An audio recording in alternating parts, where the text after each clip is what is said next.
Hello and welcome to a very special episode in our podcast series with Billy the Liquor Guy. With me as always to my left, the voice of reason himself, Frank Cristiano. Yes, thank you. And up to my top left, Coach Schumann. Coach Schumann, fabulous job with the introduction and the graphic. Looks great. You got to mute yourself. Stop muting yourself to laugh. I'm not. And then the man of the hour, the man with the power, too sweet to be sour, Billy Soldato. Wow. You know, I bet you don't know what that's from. I don't, buddy. I'm just old, but the man, the life, the legend I've been called, but I don't know that one. I'm sorry. Do you know that? Dave Schumann. Oh, What do I know? What? oh my God. How do you do this? He never listens to me. The man of the hour, the man with the power, too sweet to be sour. I don't know it. Okay. Frank? I'm just wondering, are we going to go back to Billy? Did you go to UFA high school? How are your grades in high school? No. I just want to relive that again. No, we can talk Blumpkins later. Oh, no. We were talking pumpkins. You know that I love pro wrestling. Yeah, It's listen. superstar Billy Graham. That was Okay. insane. Yeah. Well, seriously, How the hell was I supposed to know that? Because it's from your era. You're not a geek. after college, I gave that a mini shot. I had Chief White Eagle way before your time, fucking Eric Dubb, whatever. They were at Utica Auditorium, and I asked about their life. And they, I actually sparred with them at the Utica Auditorium when they came in. Wait. To be a professional wrestler? Yes, I tried everything. Yes. But their life sucks. I was with you're on the road all the time. you perform at night and then you drive all the next day. You drive all the next day to the next town. But they came to the Utica Auditorium. Yes, I was young and stupid. I wrestled a grizzly bear there. That didn't go well. I fucking tried. I sparred with Chief White Eagle and Eric the Viking or whatever, just to work out with them. But the bear. Was the bear tougher than any criminal you've taken down? I tried a fucking leg takedown. That was the most stupidest thing in the world. You tried a leg takedown on a grizzly bear or a black bear? A grizzly bear. But they were, I do wouldn't that. No, it was just something I tried. Believe me, when I was young, I was pretty stupid. That says a lot. What just came to my mind? This just came to my mind. No, if it has anything to do with me, you're not allowed to say. No. Have you seen the thing with that's been going around like the gorilla? Media? Yes, and the 100 men, right? 100 Billies.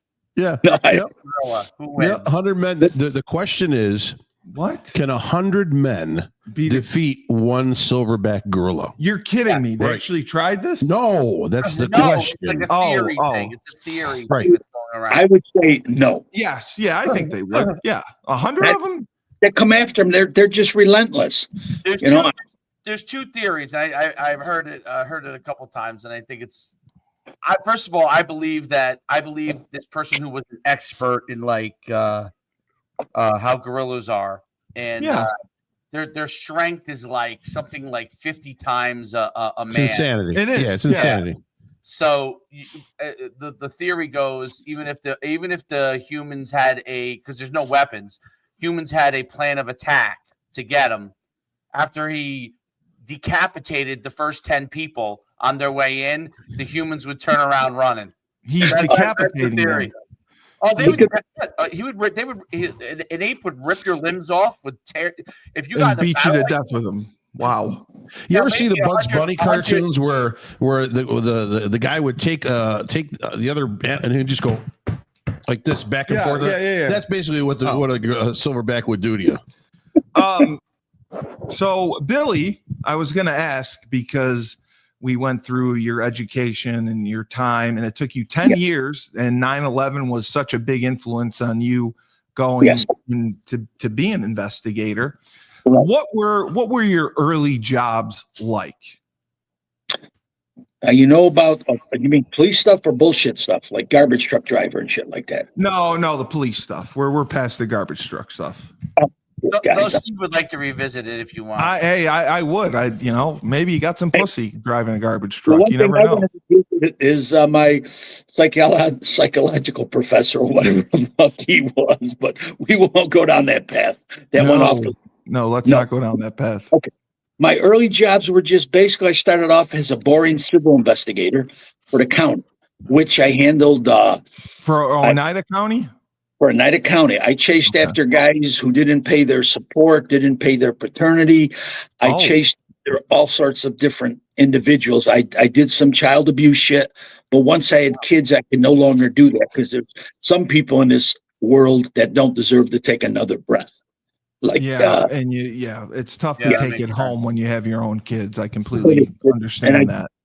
And I got in a little trouble when I saw one of the guys who abused his kids by throwing them in a, no bullshit, on Miller Street in Utica, New York.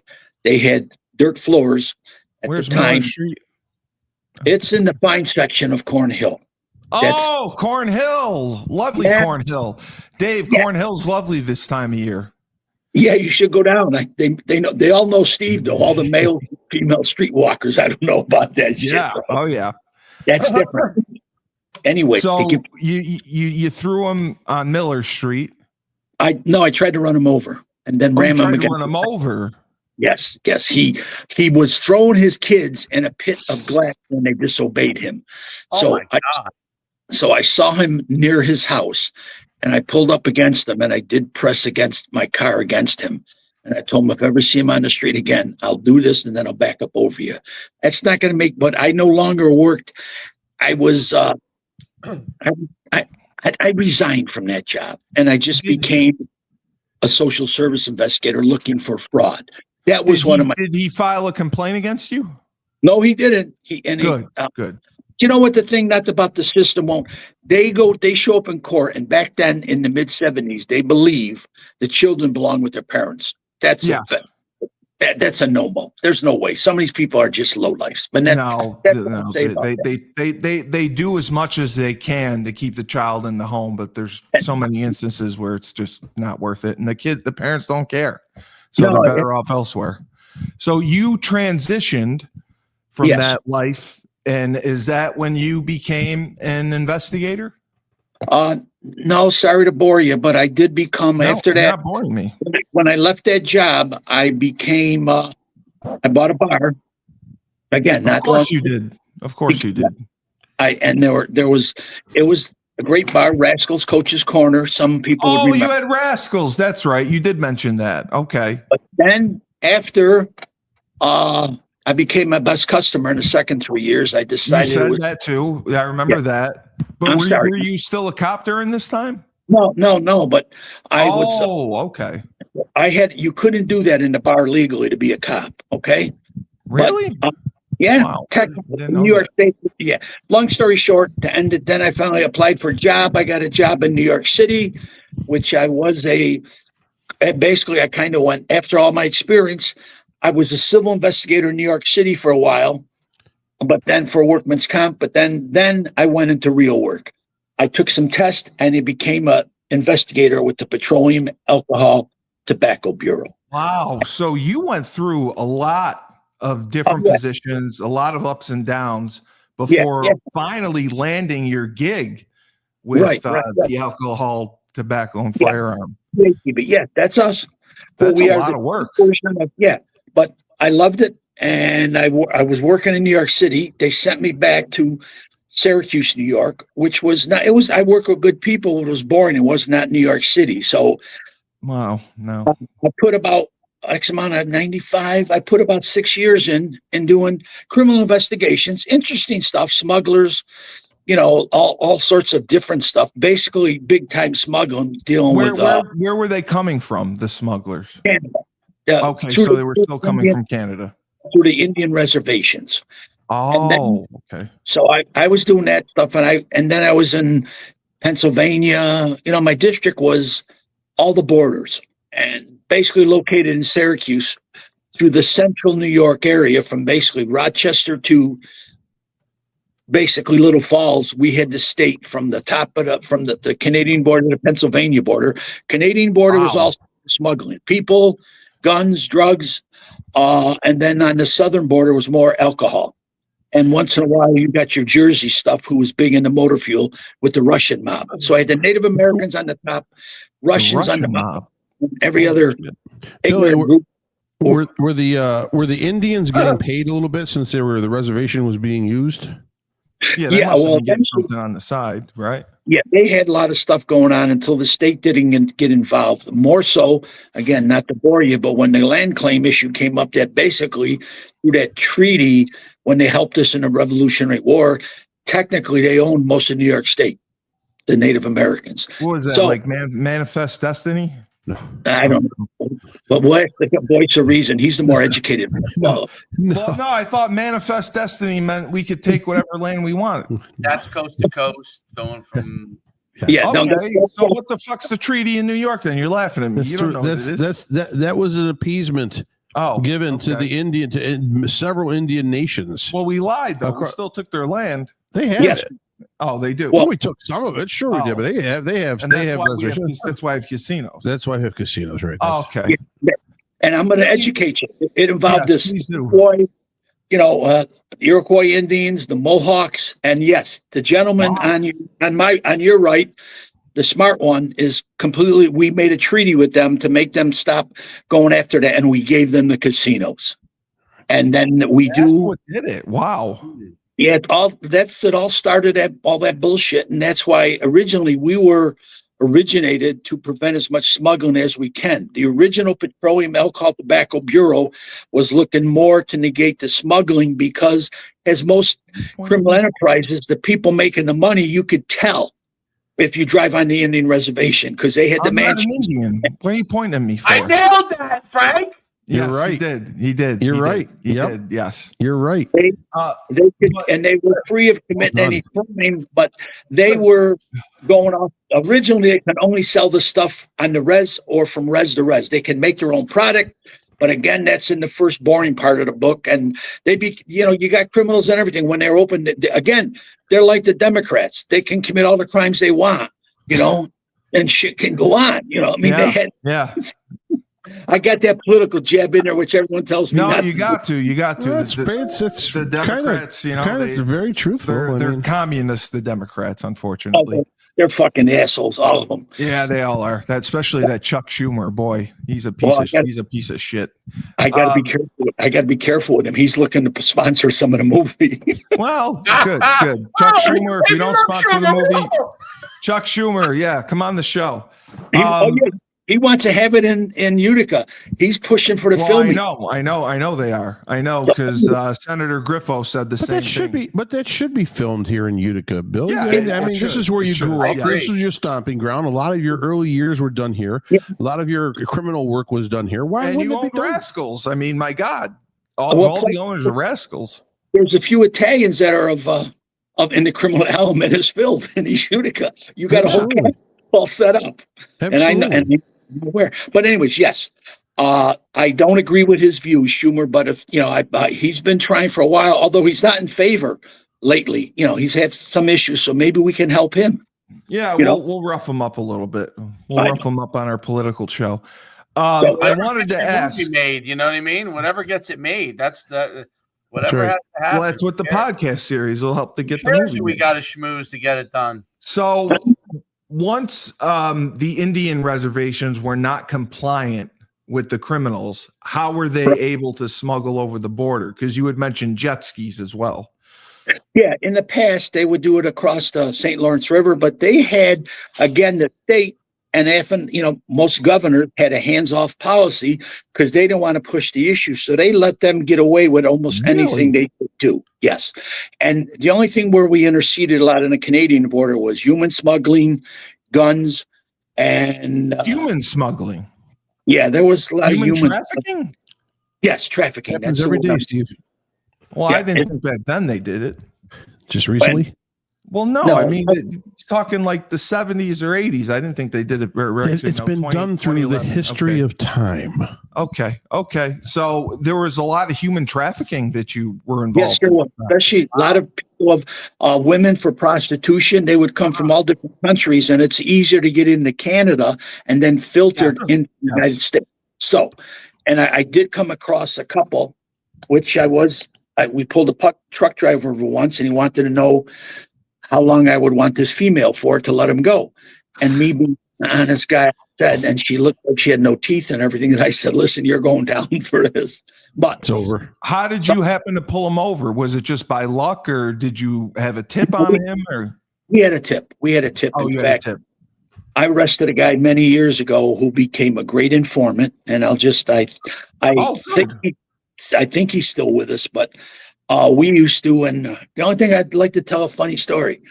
He came at my house when I was living in Plattsburgh. It was about 2 a.m. He was driving. And I go, come on, I want to go out. I want to get drunk. At 2 in the morning in Plattsburgh, you wanted to go out. Yeah. Because the bars were, I think they were open to 4 a.m. in Clinton County, if I recollect. Maybe they did. Okay. Yeah. So anyways, he goes, I said, all right, take a shower. I come out of the shower at my house and he's got a Petroleum Alcohol Tobacco Bureau sweatshirt on, right? Trying to portray. Yeah. I said, you can't wear that. He goes, come on. So I said, no, take it off. Anyways. I would have worn it. Well, he did. He put his coat on. Okay. We go to the bar and I go downstairs. True story. At Bridge Street Cafe in Plattsburgh, New York. I go downstairs, take a piss. I come back up and he's got 2 dollies at the table. And the first thing they say to me are you a federal agent too?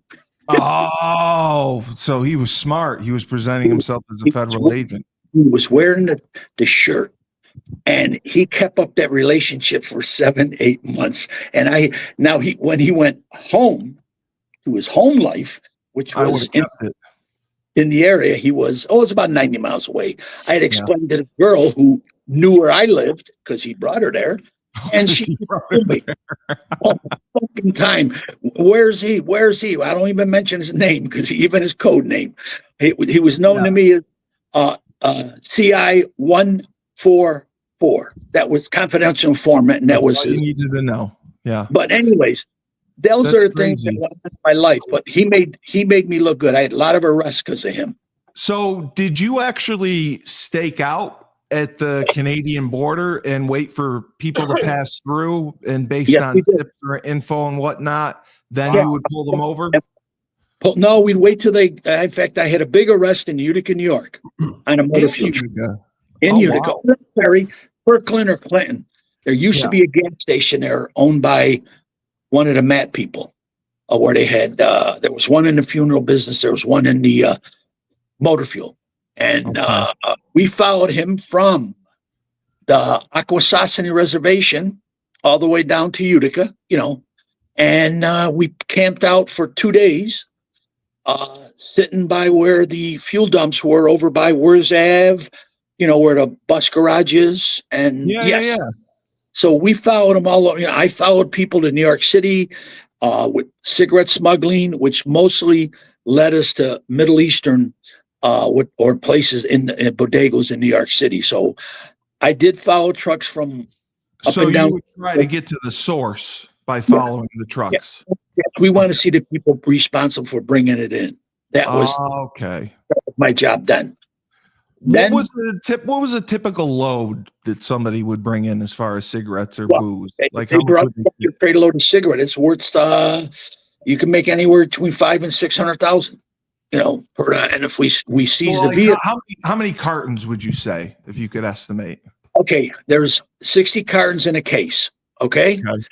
And then they could have anywhere between, I think, if I recollect, they can carry about 400 cases in a tractor trailer load. Okay, I think the count's closer to 350, but I had to unload some of those son of a bitches more times than not with other younger troopers. But that you can imagine that, because they come across costing nothing, from $10 to $12 a carton to $60 a carton. So, anybody, the money is unbelievable, and you could get away with $5,000-$6,000. Well, you're talking. Wow. You're talking now. Can I mean, you- that's like a $1.8 million load. Yeah, I because think you need to- cigarettes are $15 a pack. Just buy a tractor trailer. 20. How many? Is there 10 or 20 in a There's sleeve? 24. In a case. 24. In a case. Oh, in a case, he said In a 60 in cartons. half case is 30. In a full case, there's 60 cartons of cigarettes. So Right. And in a carton, there's 10 in a carton. How many packs are in a carton? 10 packs in a carton. 10 in a carton at 15. So that's 150 a carton, and there's 60 in a case. Yep. Jesus. Right. And he said, And so that's each case is $1,000 then basically. Right. That's- So that's amazing. You're right. That's why the 300,000+ comes So in. you're looking at $400,000 just for that load, right? Wow. And we had typically stayed away from this. We let them get away with this because it was more trouble than it's worth to try to stop the smuggling, even though it's millions of dollars. Right, but it did affect the mom and pop stores. A lot of those stores were complaining that it was killing their business. Plus, for a health reason, the cigarettes that were coming in a lot of them came from China, and there were who knows what put in those. I mean, people were really dying from the resin, whatever they put in that shit. Billy, so I can figure that there's mafia tensions going on here, collecting some of that money somewhere. But how about terrorist activity? If you're going down to the city and the bodegas, and there's a lot of Arabs that work those bodegas, is money from these sales and these illegal sales being collected and shipped back overseas to fund the homeland and used to fund? Yeah, absolutely. And I think we hit on it. I'm not sure. Wow. That all funded 9/11. The sale of. Are you kidding me? Now, the sale of cigarettes, untaxed cigarettes, led to the 9/11 attacks. That's a proven document with the FBI. But that's how we got involved. Incredible. So that's when they started taking it seriously after 9/11, because they saw it was funded through illegal cigarettes, firearms, and tobacco. And there it wasn't just the mafia; it was the Russian, Chinese, Middle Eastern terrorists. Everyone was jumping on the bandwagon on this maneuver, because originally no one wanted to deal with, and I'm not saying the Native Americans were the ones doing it all. It was the illegal people, but the cigarettes were coming in from everywhere and anywhere. They were shipped from China, come in through China, and eventually they'd end up in Canada, and then they were shipped through, because it's, there's like 117 miles of border of New York State, just with that. How you going to man 117 miles of border? Now, Frank, for New York State to go to Canada, it's not like Mexico where there's like dirt roads you can follow and get into Canada, right? Because there's water. It depends. Listen, all across the border, there's tons of different. The problem with New York and Canada border is there's a lot of steep valleys and hills and it's a more mountainous terrain going across. But bottom line, it's not like every area is manned, so there are illegal crossings that happen all the time. Oh, they do. I think he's done it, because he hit the nail on the head. There is 117 miles. There is dirt roads that connect. There's landlocked in some places. The St. Lawrence River, moves around a little bit, but there is in Ogdensburg, there's crossings, but there's a lot of places where it's landlocked where you can just walk across or drive trucks across. Like your one house could be in, Canada, and 50 yards down across the road is in America. But the gentleman, the voice of reason, is again correct. There's multiple ways of coming into the country with trucks. Were you surprised with the amount of activity that was coming through when you were there? Because it seems like it was nonstop. I was amazed. And once we start to get a handle on it, we were Border Patrol best friends, because we, working for actually the tax department, we did not need, how do I want to say it? We didn't need warrants or to check the trucks. By law, we were able to check we didn't have to have probable cause. Exactly. We did not need probable cause. And we found people smuggling. We found all sorts of people with pornography material, anything you see. But again, doing for the fact that we work for the tax department, they have a lot of different avenues. And like I said, we were the best friends of any law enforcement because we didn't need probable cause in a lot of instances. Absolutely. I don't know if it's changed. I don't want to where talk about it. are they getting the booze do you think is being bought in Canada and then brought across? Canada, but more of the booze biggest problem was coming from Pennsylvania for whatever reason. No, lower taxes. From PA. Okay. That was coming up. That's what we did on the South. And that's how my job started prior to 9/11.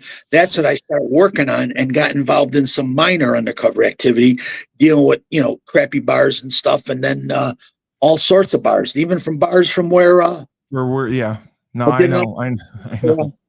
I'm sorry. I did an undercover op where the bar where Tiger Woods owned in Long Island, or in New York. Oh my God. Long Island, Nassau County, one of those counties. And you get to be amazed about that. I had to spend some time in the bar, and you would not believe every waitress was a long-legged blonde. No, never believed that. It was a horrible detail. Horrible. Well, he's a sex addict, what are you gonna do? So they're buying the liquor, let's say a bottle of booze at 20 in Pennsylvania or in Canada, and they're bringing it across the borders. And they're stocking up their bar. Yes, booze and avoiding the tax and any other payments that need to be made to the state. So the booze wasn't being resold. It is. Oh, it is. Okay. Right. They would send it up, and like this gentleman's very knowledgeable. I think he's done something. He's very knowledgeable. He's not very knowledgeable. He won't open a doggy daycare for me. Why? Well, say a case of booze would be 120 that you can buy in Pennsylvania, but it's priced out at 360, like a case of Jack Daniels. It's been a while, but that was holy crap seller. And so anytime you could triple your money, it wasn't as much as the cigarettes, but again, no one kept an eye on that. In fact, New Hampshire, they have no taxes on liquor. Yes, right. Everyone would go to New Hampshire to buy. I remember. Like old moonshine and all that kind of stuff that used to. Yeah, did you ever have any of that? No. I tried once with somebody made this. I found a still up in. It's not big in New York. That's why I would figure. I found a still somewhere between. I wish I could name it a town. One of those towns where there's 5 people in, and brothers. Poland or Boone's. No, way up. Right. I can't. I don't want to name, but it was Redford or something like that. I don't know. But anyways, I found a guy making a still. I did have to try. He was living in a fucking tent. He had a still. Anyways, there's all different types. So, in your early days of doing this, did you get into any major shootouts with anyone? Anyone who wouldn't come willingly? We walked into a bar, a really redneck bar. Near I love that Saranac Lake, not Saranac Lake, Saranac, New York, which is it's right near Dannemora Prison. Yeah, I know where Saranac Lake is. I love the movie. I love the TV show Escape from Dannemora. Oh, that was, in fact, short story. I did tell you I met Ben Stiller through that. Oh, you did? I did, and then actually. He's one of the people, but I can't off air. I can tell you, but I can't really talk about the new producer who got involved. But anyways, Ben Stiller, and again, I told you, Buckley tracked him down when he's making the movie here, and I did. He said he remembered me, and he's another potential guy that my producers will be approaching. Absolutely. That movie. How about the opening scene of Escape from Dannemora? Where that lady is bent over in the woods. I love it. Patricia Arquette. She should have gotten a Golden Globe for her performance. She is a good-looking woman. I mean, I think she gained a few pounds for that. Well, yeah, she had to. If you saw the person that was actually that lady, she did her a favor. But early on, were there any shootouts? Anyone that wouldn't come willingly? Ron, because you go into some of these bars and they didn't care. They in fact didn't care. I was working with African American gentleman who's on the cover of my first book, who has since passed due to cancer from 9/11 and down there. But anyways, he's a big bastard. He'd be, he's like 6'5", 3 bills plus, but jacked. He could bench unbelievable amount of weight. Anyways, we walk in the bar, and there's all these rednecks sitting at the bar, and he goes, "He's the only brother. He's the only black guy at the bar." Well, the owner, I got the owner says, "You must be lost, boy." And He called him boy. he called him boy. Oh boy, that couldn't have ended well. I said, Chadley. I used to call him Chadley because he's a big fucker. He said, "No, I got this, Billy. Don't worry, I got this." I said, "Chad, they might have guns." He goes, "Hey, plus he's a black belt in karate." Wow. Even better, even better. He just said, first of all, he said, "All you white people with no teeth, put your hands on the bar." And they looked at him. He goes, then he jerked the bar owner over the bar one hand, and he says, "Did you all hear me now?" And they got the message. And it seriously, he went through the Eddie Murphy routine. Yeah. White people. I was on the ground, but of course, we did get a couple calls when I worked with him from some other bars. He said they called us the salt and pepper team because he somehow stuffed one of the owners in the beer locker. He did. Cooler. Wow. So I'm sorry you lost your partner. I wish we could have him on the show. That's unbelievable. So let me ask you, Billy, what would happen to these bar owners now? So they've gotten caught, yes, with illegal booze. Okay, now what would be the consequences? Consequences would be fined and their license would be suspended. I'm not saying that they didn't lose get their liquor license. Yeah, their liquor license. Okay. But guys, where I worked in the hinterlands up in between Saranac and all these other things, there was multiple ones that didn't have no licenses. Right. You know, Chad was a movie fan like I was. We raided a trailer that operated with a little awning as a bar. We heard about it, and we went in there. And some ladies start breaking because Chad just started ripping out the cabinets. I mean, ripping them out. Ladies start screaming, You don't have a warrant." He goes, "I don't need no goddamn. I don't need a warrant." Yeah, I said it, bro. It was like, I love and it. when we showed up, So they would be fined. Yeah. What are the repercussions besides a monetary repayment? Yeah. Is there any criminal time to this? No, they're back with the New York State law because they try to be good to businesses because they rape the shit out of them with taxes anyways. That's we my do. opinion. Kathy Hochul, she's great.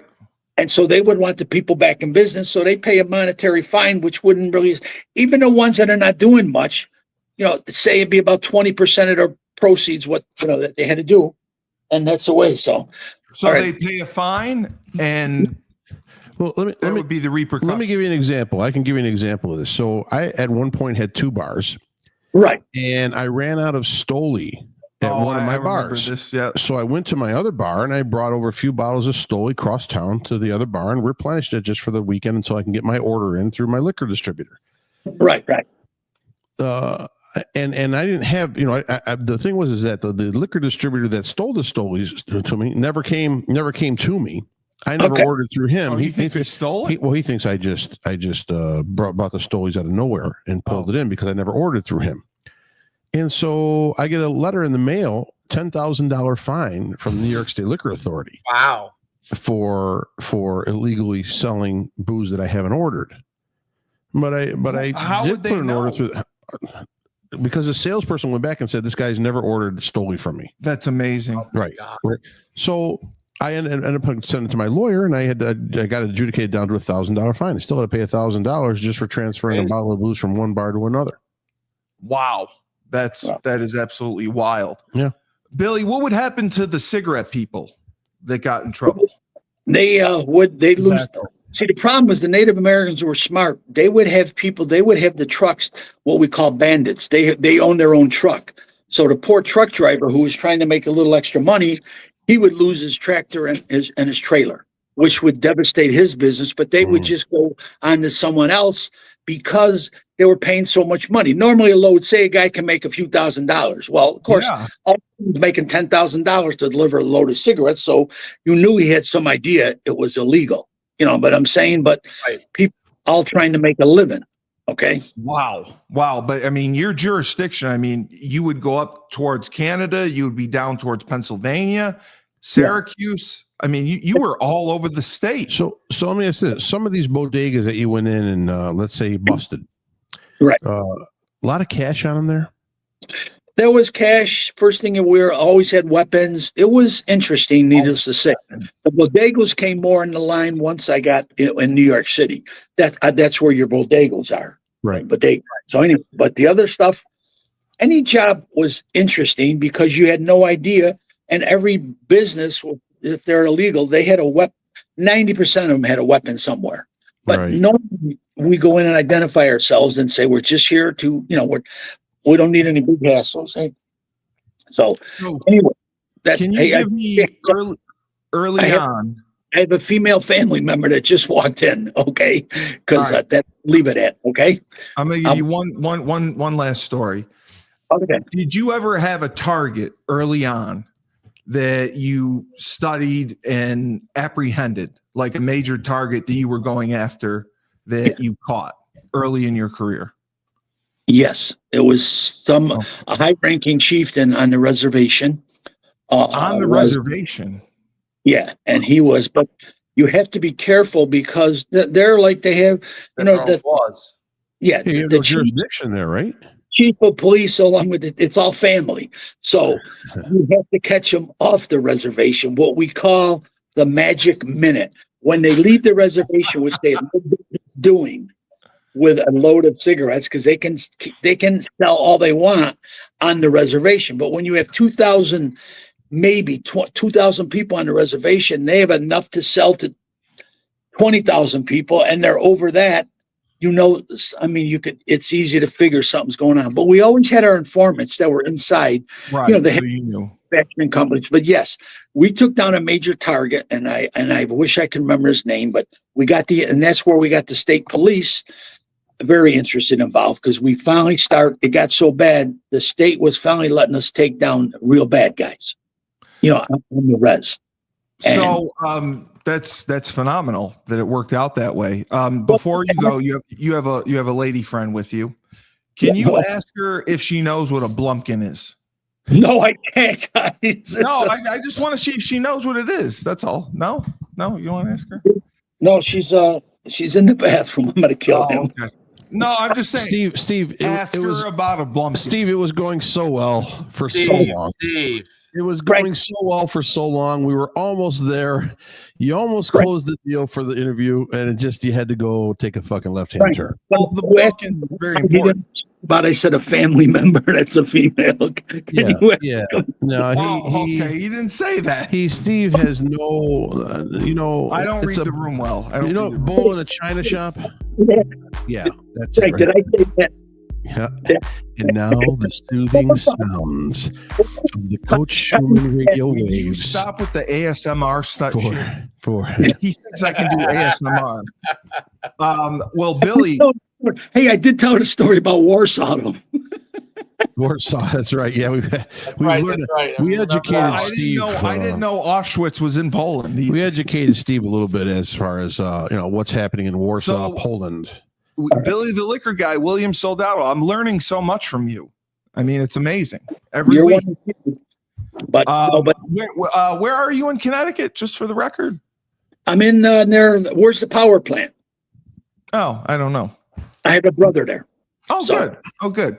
Connecticut's a great place. I'm sorry.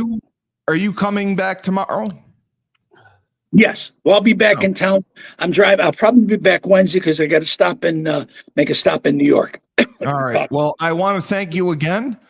Okay. Mr. William Soldato, best-selling author and part of our podcast series. This is now, is it Billy the Liquor Guy? Billy the Liquor Guy. Do you spell that Licker or Liqu? It was QU. Why would you say CE?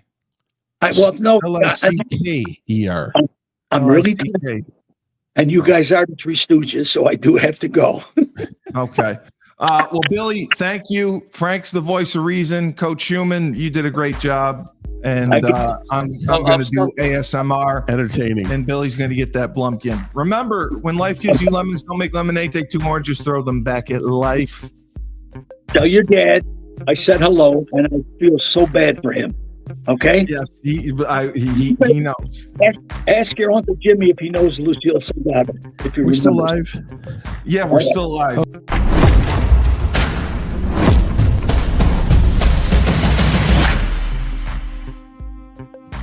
Can you stop? No,